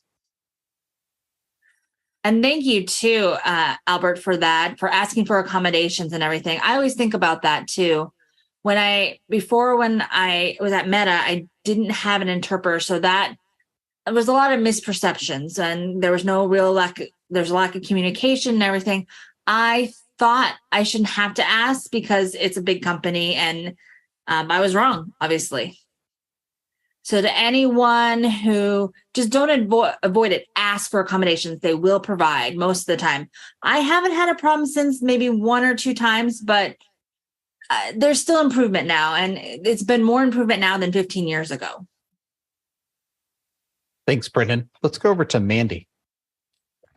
A lot of you have made the excellent point that sometimes it is just that education that the employers need to realize that they don't need to have all these concerns. And typically you'll need to practice some self-advocacy a lot more than maybe anyone else, just to ease the employer's mind that you can do the job, and don't leave that open to what they're thinking about it. You can feel free to explain how you use your accommodations, and just don't leave it up to their imagination. And in the United States, we have state vocational services available to job seekers with disabilities that will help them get the services they need, such as training and the equipment that will accommodate their employment. They can also connect you with job developers or job coaches. And what they do, they may help you with creating a resume, applying for jobs, getting practice, such as mock interviews. That'll help you build some confidence. And they also provide those initial supports in navigating the start of the job if you need that. Thanks, Mandy. This is great. Let's go back to Albert. Yeah, I wanted to mention, because I'm really passionate about mental health, and this question seems to be coming from the applicant side with disability. I wanted to mention to them that, again, please do not blame yourself, because that's what I have actually done. That was my mistake. And for that context, I wanted to share a quote. I love the movie Interstellar. And there's a quote, Dr. Brand, I think he quotes from the poem, right? He says, like, do not go gentle into that good night. Old age should burn and rave at close of day. Rage against the dying of the light. And I really like that quote, and I think what I'm trying to say here is that, resist and defy, continuously fight for it, because honestly, if I blame myself, I feel like I'm knocking myself down, but I'm actually not the fault, right? Like, it's the inaccessible world mismatch, right? So keep resisting, defy, and keep fighting for your own rights. And I think it's really important, although it sounds very mundane in a way or basic, but I think trying to remind yourself, have some kind of system, like a mental recovery system. For example, like if after your job interview, I'm going to read these quotes, or like, after I get a rejection letter, I'm going to, look at something or paintings or pictures that will remind me of my mission, or purpose, or things like that. And so that you can keep resisting, keep fighting, and keep applying, because it's a number game in a way too, right? You just need one opportunity, right? Like you just need one opportunity. You just need just one person to believe in you, right? So I wanted to say that, and to the employers, actually before employers, to employees who are applying, another thing I want to say is build a story. I think that's really, really helpful. Like you probably have the best story among many of the applicants, because you've grown with a lot of the challenges. What are environmental factors that you had to overcome and how you overcame, lessons you learned. And usually that is a huge bonus for soft skills from the employer side, right? So build a story. And people who go through those challenges, we have more self-awareness, for example. And trust me that when you try to reflect back and what were some of the challenges that I went through, and then how did I overcome that? You start raising your self-awareness and realize that, oh, I actually have overcome a lot of challenges. And from that experience, I realized that I gained a lot of skills, too. And when you share that with actually other people who have not gone through those challenges, you'll be shocked how capable and how competitive you are as a candidate, right?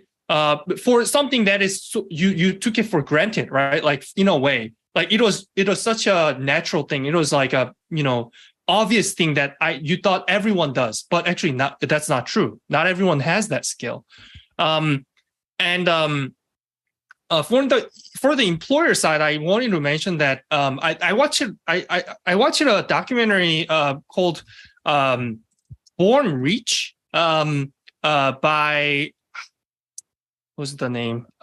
Director Jamie Johnson. So Jamie Johnson, he's the actually heir, I think grandson of the Johnson & Johnson company. And in this documentary, what he does is he films the different heirs, right? People who are born rich, basically, extremely rich. So they don't have to work in a way, right? Like, because you have so much money. Well, like, why would you work? Like, I can just spend money, I don't have to work. But in that documentary, what I learned is that actually work is not just about money.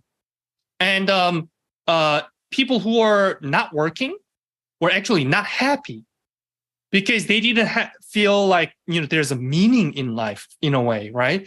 Like work, labor, I personally think that it's also a basic human rights. And I think that it actually gives people meaning. And I think it's one of the most essential components in life that helps you, that constitutes happiness in life. So I personally think that, for employers, like creating opportunities for and equal access to everyone and giving opportunity to work for everyone I think it's a basic human rights in a way. So just wanted to mention that. Thanks, Albert. So many great thoughts in there. You talked about the skills that are built. I hear this all the time, right? People with multiple types of disabilities have had to overcome problems so many times in their life that they're problem solvers. They can solve problems in ways that others can't, and that skill can become very valuable as a candidate for a job. So this is a great discussion. Mitchell, let's go ahead to the next question. All right, and is Perry Miller from Chapel Hill, North Carolina. Given many deaf people are in workplaces with no interpreter, is there a phone app available that will translate the spoken word into sign language? And Michael. Oh, well, I just want to add one more thing, a tidbit here before I answer this question. And I forgot to mention it prior. In terms of interpreters, often people bring the interpreter for me in a work environment and say, hey, here's your interpreter for you. And I always respond back, no. That interpreter is there for you.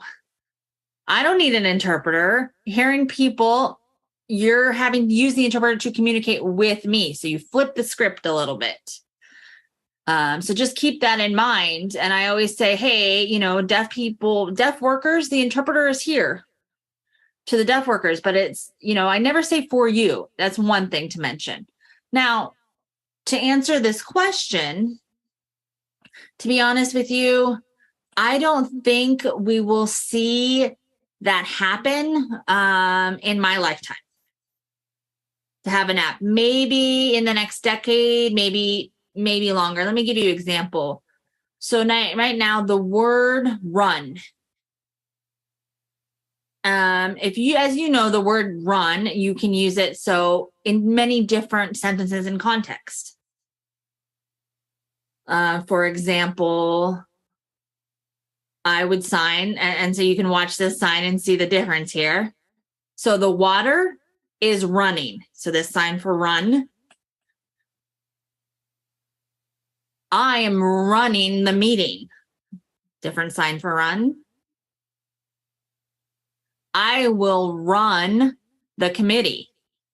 Another different sign for run. My stocking has a run.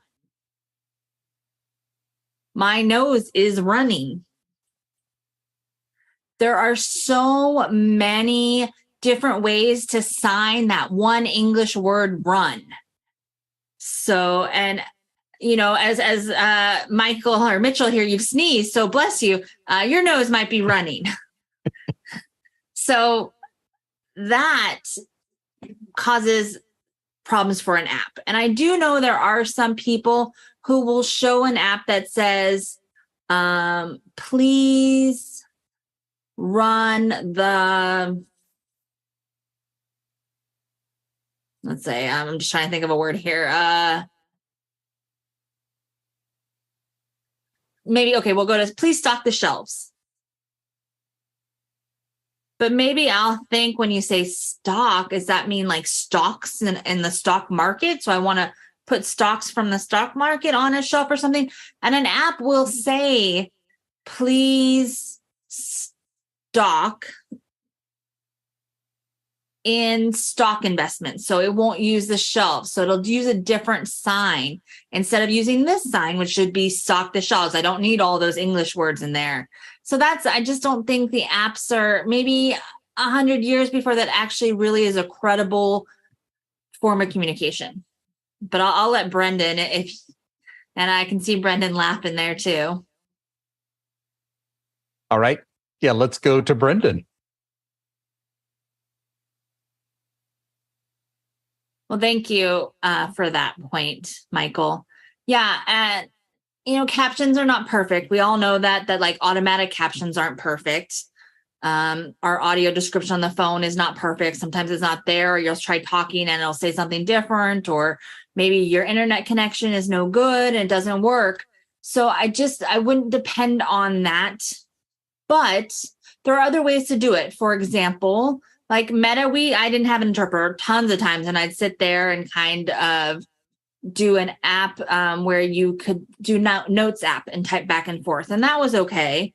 Kind of a low tech, boy, some people would talk into their phone and then that would show me the captions. Like a high tech option, you could say for sign language translation. You're right. It would probably be a long time since we had an app or AI that would be able to understand the complex range of signs and emotions and the difference between the different words. ASL to English, like Michael pointed out, like run, that sign has many different translations for that one English word. Or look and look, or look and search. They're two different kinds, but you could use the same word. Two different signs for the same word. So there'd only be really basic signs, something very simple, like in a hotel, do you want a room? Well, obviously I'm there for a room, it's a hotel, but something like that to have these phrases set up. But if it's a complex situation, forget it. It's out, period.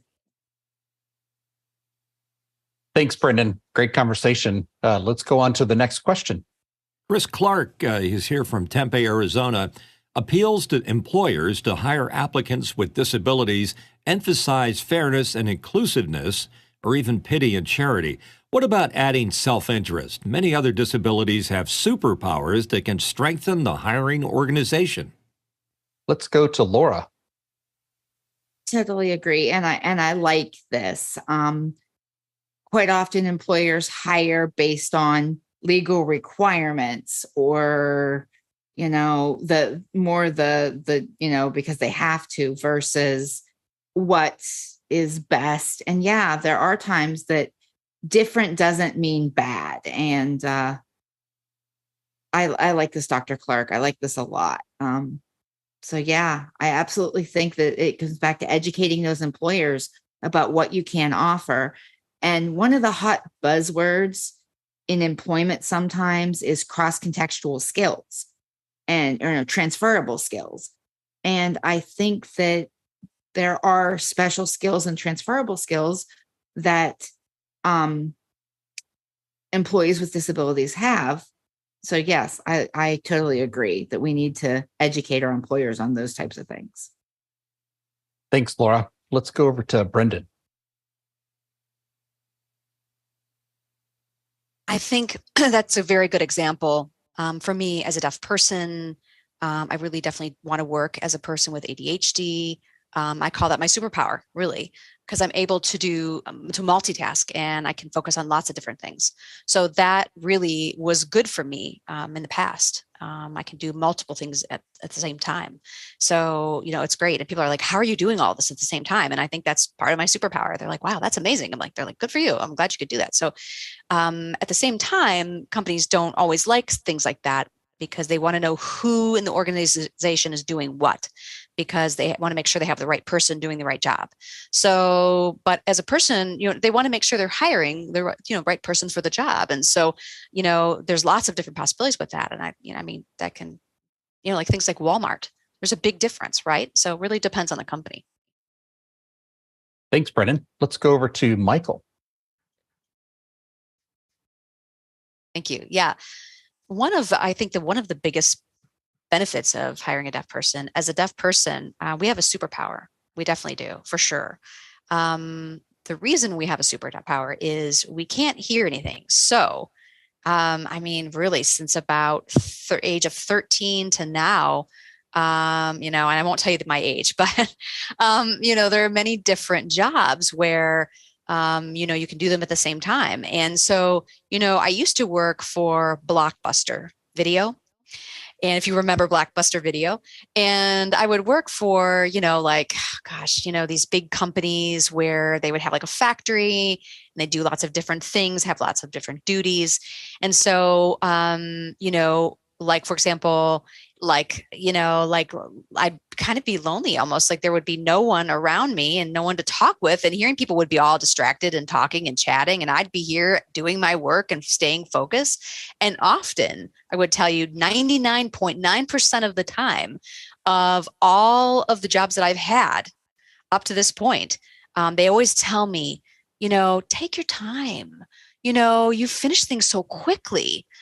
Take your time. And so, we don't have anything else for you to do. So there's no rush. And I'm like, well, okay.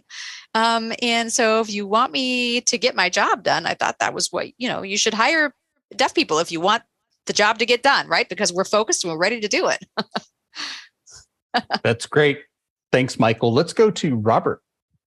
As a low vision person, kind of mildly low vision, I have to make my screens bigger and fonts bigger.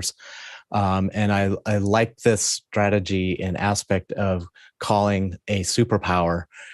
So in an interview, that can be a terrific strategy to emphasize what I have to, what my skill sets have developed to compensate for my needs, which is tighter organization skills. I have to pay attention to detail much more closely. So I think the superpower strategy, I think, is a really neat aspect. Thanks, Robert. Let's go to the next question. And Dave Troutman from Edmonton, Canada asked, our local technical institute has a department supporting students with a disability. Would it be helpful for corporations to have a support department for staff with disabilities, just as they do with IT support for all staff? Great. Let's go to Harshit. I totally agree that we should have this implemented, but the other aspect is asking for your needs. So there's a two-part of this. Is one, institutes and colleges all mostly have a disability service of some sort, and if they don't, is to advocate for one. But when it comes to corporations, is having that centralized need for the company to be better, especially with websites and other aspects of accessibility, can be really impactful to that organization in a good, positive way. So I think if we lead our corporations to a better pond to drink out of the water, they will be really accessible. Thank you. Laura? Yes, I just wanted to follow up on partially on what Harshid said. And every college and university that gets any form of federal funding is required by the Department of Education to have at least one person responsible for accommodations to the student. I could do a whole hour and we could talk all about my favorite phrase, IDEA, which is what governs accessibility in K through 12 equals success. ADA, which is what you're now under when you're in college and out in the work world, equals access. And that's a total mindset thing. And it starts with students in higher education having to self-identify as having a disability. We could probably do a whole hour on that. But it's hard because even in the university where I work, there's this great division between the employees and the students, and they aren't even thought of the same way. And I find it a lot harder as an employee to have a conversation about my needs, where if I was a student, they kind of know, or they kind of understand how that pipeline even works. Whereas an employee, there's just confusion as to who you talk to, how it gets done, and where it comes from. Thanks, Laura. Let's go to Albert. Yeah, so I personally think that it is very helpful to have a central organization so that employees cannot don't have to share their disclose their disability to every single coworkers they meet when they ask for accommodation, but rather, you could just guide them to maybe a designated person in the office, and they can just verify or if there's a specific things. And also that department can act as like educating teams on how to build an inclusive teams and how to accommodate and things like that. But I think it's also important to remind that we shouldn't fall into the pitfall of just putting all the resources away to the side and to this one department, and rest of the things don't really matter, and you just take care of that and trying to meet the bare legal minimum through that organization. But so I think it's important to have that organization centrally integrated and work with the central teams, administrative teams, so that it's actually functioning organization. This is great. Thanks, Albert. And such a great conversation today, and on such an important topic. And, keep some of these things in mind. People with disabilities have had to overcome problems throughout their life. So they're problem solvers in ways that non-disabled folks may not be. And, please meet their access requirements. Let them have a fair chance at these jobs.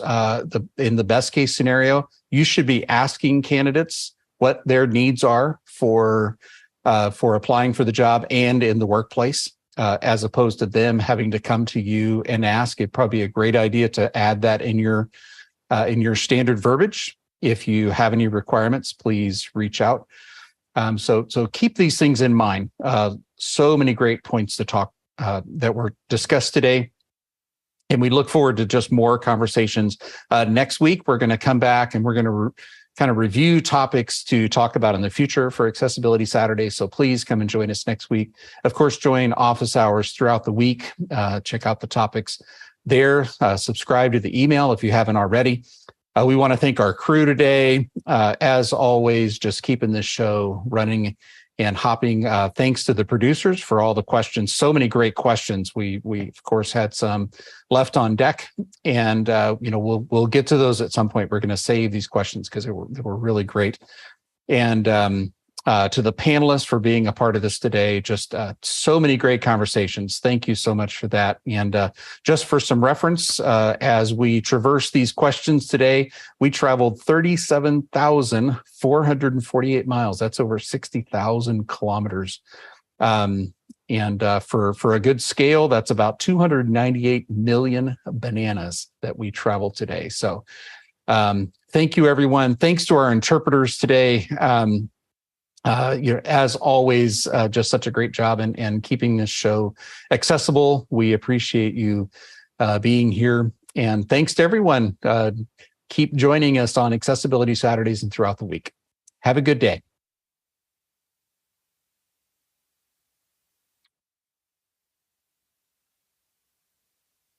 Great show, everybody. Amazing show. Very good. Very good. Yeah, great discussion. Yeah, we're out of time, but it's a shame. It's a great discussion. I Thanks. completely agree. We could discuss it about next week to bring it back, right? So Be a And it would good be repeat nice if- topic.